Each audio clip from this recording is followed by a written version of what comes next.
Bonjour et bienvenue dans cette nouvelle vidéo.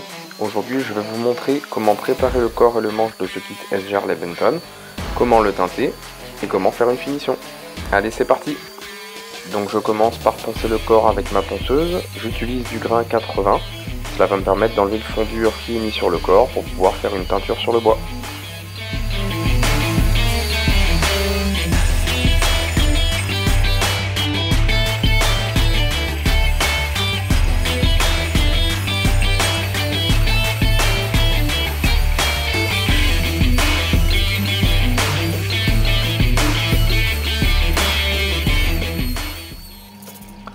Je ponce ensuite les tranches du corps avec mon cylindre à poncer que je monte sur ma perceuse à colonne.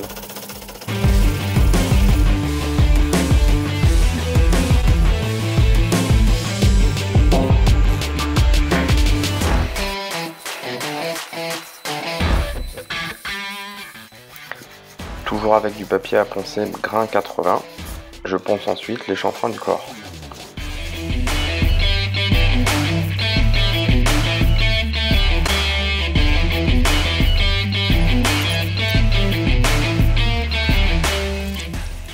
Ensuite, je mouille le bois avec une éponge, ce qui va avoir pour effet de relever le grain de bois. Cela va m'être très utile dans la prochaine étape de ponçage pour que les pores soient le plus fermés possible afin d'avoir un bon état de surface.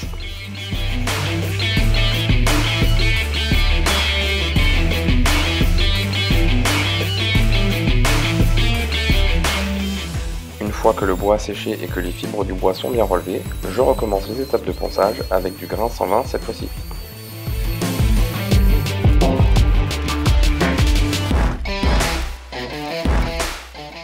Ensuite, je vais passer aux manches. Donc je vais utiliser le support de profilage que je vous ai présenté dans la vidéo précédente et je vais réaliser les mêmes étapes de ponçage sur les manches afin d'enlever le vernis qui est déjà dessus. Je vais commencer par du grain 80, puis du 120, puis du 240.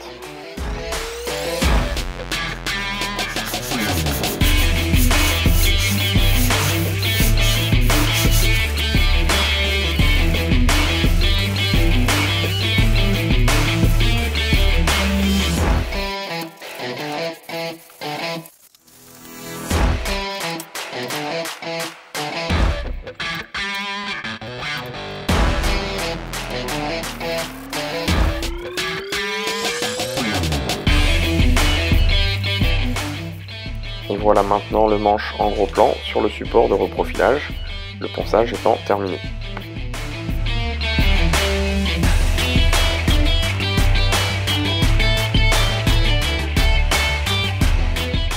Je vais ensuite réaliser la teinture du corps, donc pour cela j'utilise un sopalin.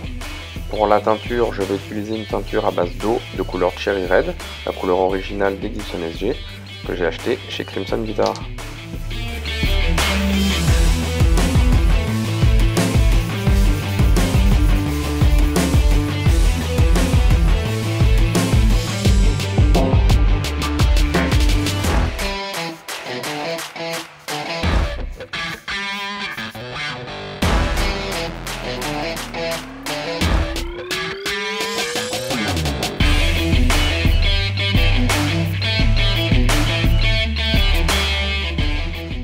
Et voilà la teinture terminée, donc elle va s'éclaircir un petit peu en séchant.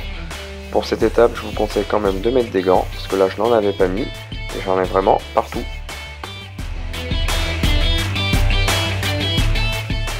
Je vais ensuite passer à la teinture du manche. Donc d'abord je vais mettre du scotch de masquage sur les filets, pour ne pas mettre de teinture dessus.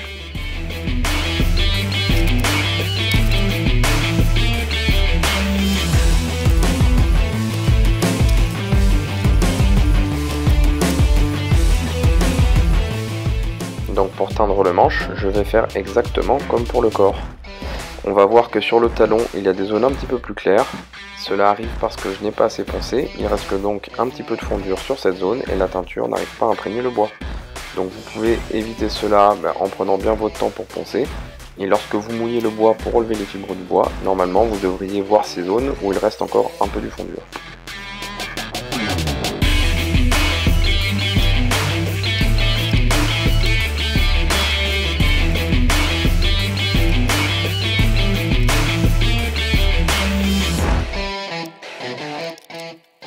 comme le bois de ce manche est un bois clair, je vais passer une deuxième couche de teinture pour qu'il soit un petit peu plus foncé et qu'il soit plus homogène avec le corps qui lui est en acajou.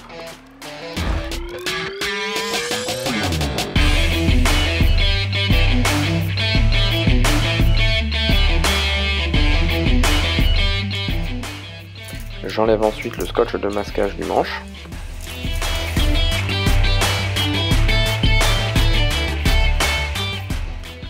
Et avec du papier à poncer grain 240, je nettoie les filets parce qu'il y a un petit peu de teinture qui a coulé sous le scotch.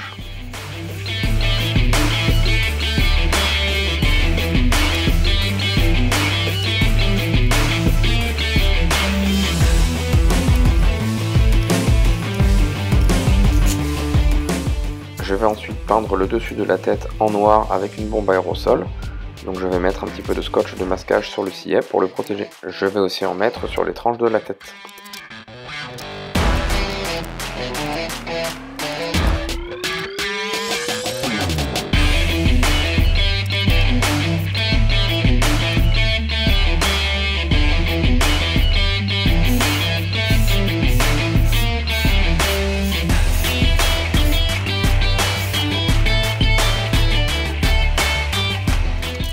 Pour que la peinture soit bien homogène, je vais faire 2 couches en laissant bien sécher entre ces 2 couches.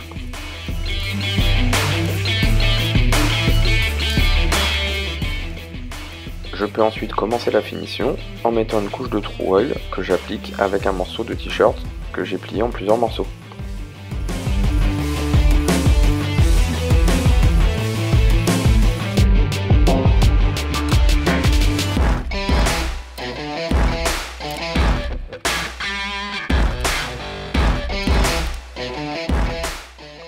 Je procède ensuite de la même manière pour faire la première couche de True Oil sur le corps. Dans un premier temps, je vais réaliser 8 couches sur le corps et 8 couches sur le manche, en laissant sécher 24 heures entre chaque couche.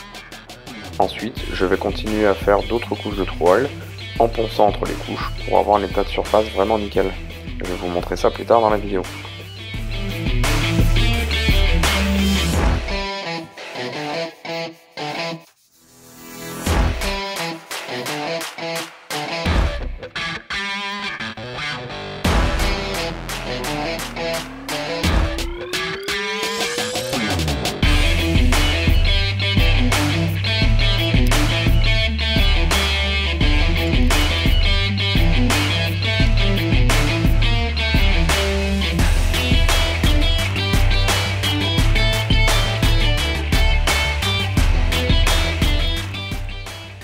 Et voilà le résultat après une première couche de True Oil. Je vais maintenant laisser sécher la guitare 24 heures avant de faire les 8 autres couches. Voilà, après 8 couches de True Oil, je vais maintenant passer au ponçage à l'eau en utilisant un papier de grain 1500.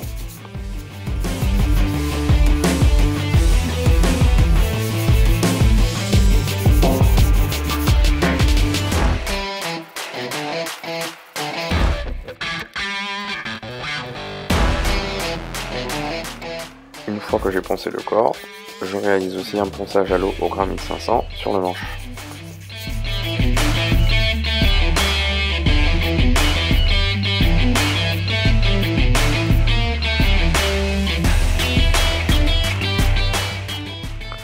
Une fois que le ponçage est terminé, que vous avez bien nettoyé le corps et le manche et que ceux-ci sont bien secs, vous pouvez recommencer à appliquer une couche de True Oil. Il faut ensuite reproduire ce procédé jusqu'à ce que vous soyez satisfait du résultat. Donc moi pour cette guitare, j'ai fait 8 couches de True Oil et ensuite j'ai fait 7 couches supplémentaires en ponçant à chaque fois entre les couches avec du papier 1500 et j'ai obtenu le résultat désiré.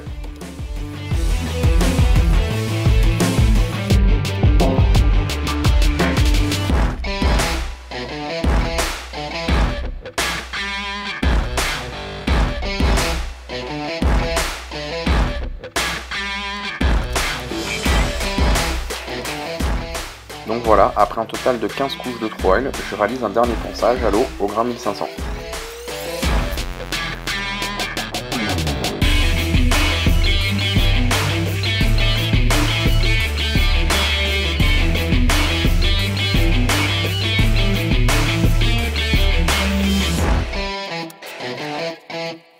Donc voilà le résultat après le ponçage. Donc on peut voir qu'il y a encore quelques points qui brillent, hein, où le papier à poncer n'a pas touché la couche de Tro-Oil. Donc pour que ce soit parfait, il faudrait encore continuer pour que lorsque l'on passe le papier à poncer, eh bien la surface du vernis soit blanche partout. Moi je vais laisser comme ça puisque je sais que la dernière étape va permettre de gommer ces petits défauts. La dernière étape justement consiste à lustrer la guitare. Donc pour ça je vais utiliser un polish lustreur pour carrosserie et ensuite un shampoing lustrant. Donc j'ai déjà décrit ce procédé dans plusieurs vidéos, donc je vous invite à aller les voir si vous voulez plus de détails.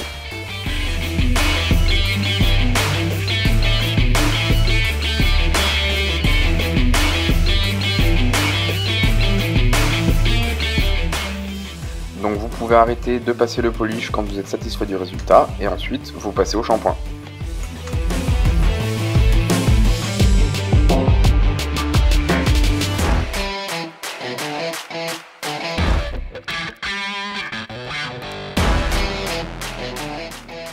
Et voilà le résultat final. Donc on a un joli effet lustré, bien brillant, un beau vernis fait au Tro-Oil. Voilà, cette vidéo touche à sa fin, donc j'espère qu'elle vous aura plu. Encore une fois, merci à tous ceux qui l'ont regardé, merci aux abonnés. Pour ceux qui ne le sont pas déjà, pensez à vous abonner parce que ça fait toujours plaisir. Et puis vous pourrez profiter du coup de toutes les nouvelles vidéos mises en ligne puisque vous allez recevoir une petite notification. Maintenant, je vous dis à bientôt dans une prochaine vidéo.